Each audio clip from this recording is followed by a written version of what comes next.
Pen baru? Oh ke? Cantik lah.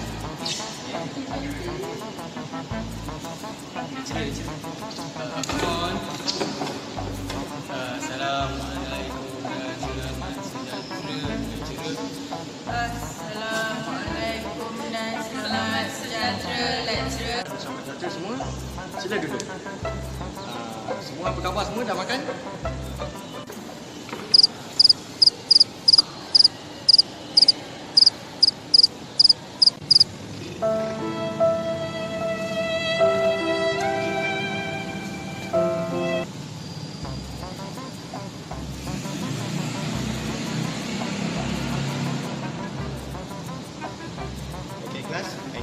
Belajar satu tajuk baru.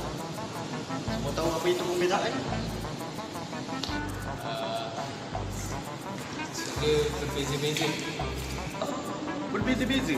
Apa yang berbeza ni? Beza-beza jawapan sebenarnya lecturer. Ada jawapan yang lebih benar? Ukuran bagi perubahan dalam fungsi Y. Bagus, bagus. Daripada mana kamu dapat jawapan ni? Daripada phone. Gunakan teknologi itu dengan sebaiknya. Ya? Okey, nak tunjukkan.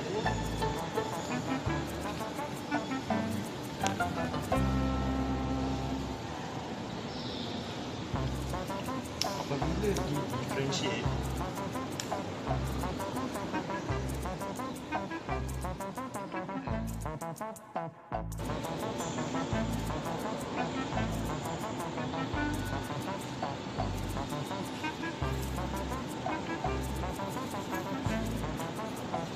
semua faham? Faham. Soalan ni.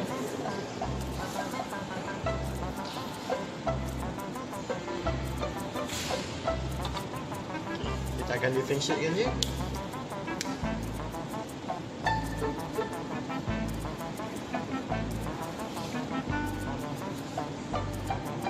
Akan didarabkan ke depan. Jadi yes. Tolak satu. Faham? Faham. Okay, kalau kamu semua faham, saya akan bagi satu soalan.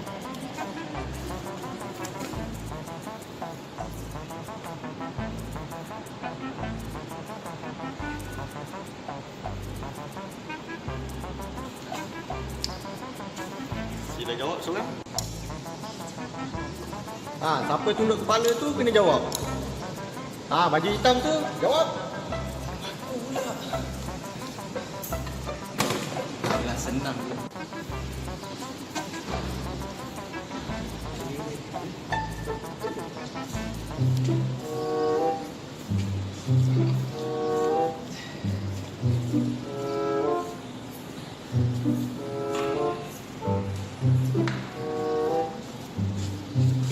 Soalan apa ya?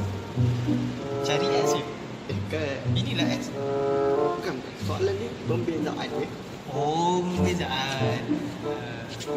Saya cuba ya. Saya ingatkan cari S. Bukan. Duduk belakang lagi. Cuba duduk depan. Saya duduk depan tadi. Saya duduk depan. Okey. Oh, macam tu. Okey. 3 darab 5, 15. X 3 tolak 1.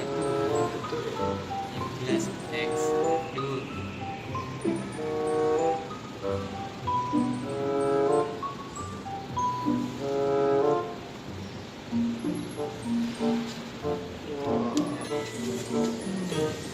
Bagus. Tapi ni apa benda? Saya sangat akan belajar yang lebih susah sikit.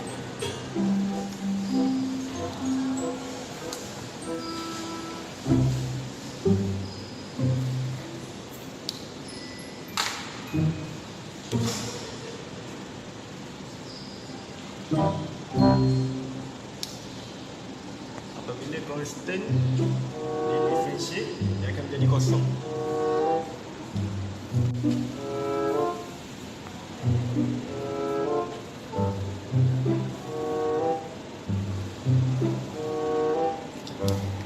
bulan nak jawab?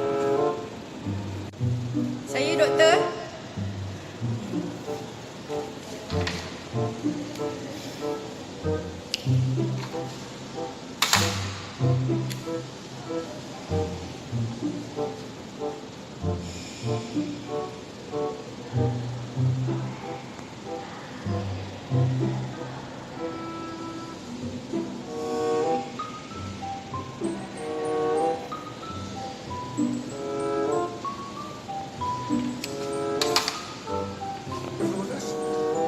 Pandai anak boleh saya.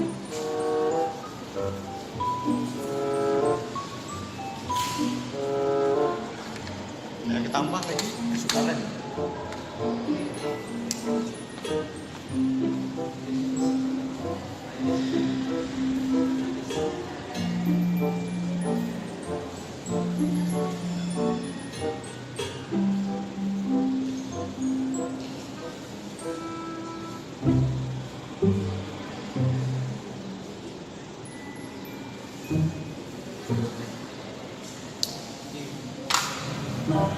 Ada siapa-siapa plan nak jawab? Saya. Silakan.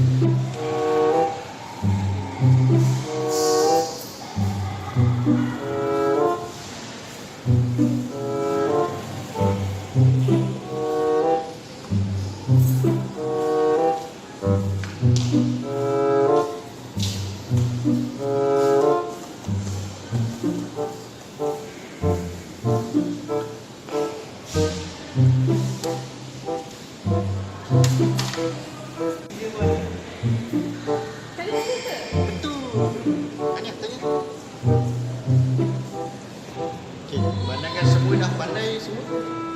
Kita tengok.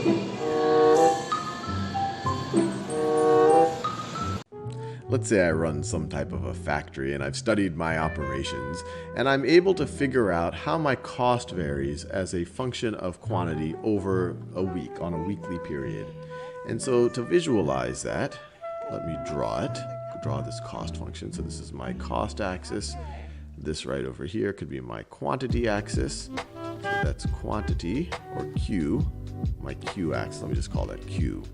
That's my Q axis. And my function might look something like this. My function might look something like this.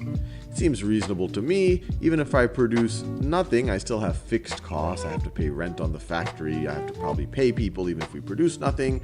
And so let's say that fixed cost in the week is $1,000. And then as my quantity increases, so do my costs. So if I produce 100 units right over here, then my cost goes up to 1,300. If I produce more than that, you see my costs increase, and they increase at an ever faster rate. Now, I go into a lot more depth on things like cost functions in the economics playlist, but what I want to think about in the calculus context is what would the derivative of this represent? What would the derivative of C with respect to Q, which could be also written as C prime of Q, what does that represent? Well, if we think about it visually, we know that we can think about the derivative as the slope of the tangent line. So, for example, that's the tangent line when Q is equal to 100. So the slope of that tangent line is, you could view as C prime, or it is C prime of 100. But what is that slope telling us? Well, the slope is the change, is a change in our cost divided by the change in our quantity. And it's the slope of the tangent line, and this is what we first learned in calculus. As we get to smaller and smaller and smaller changes in quantity, we essentially take the limit as our change in quantity approaches zero. That's how we get that instantaneous change.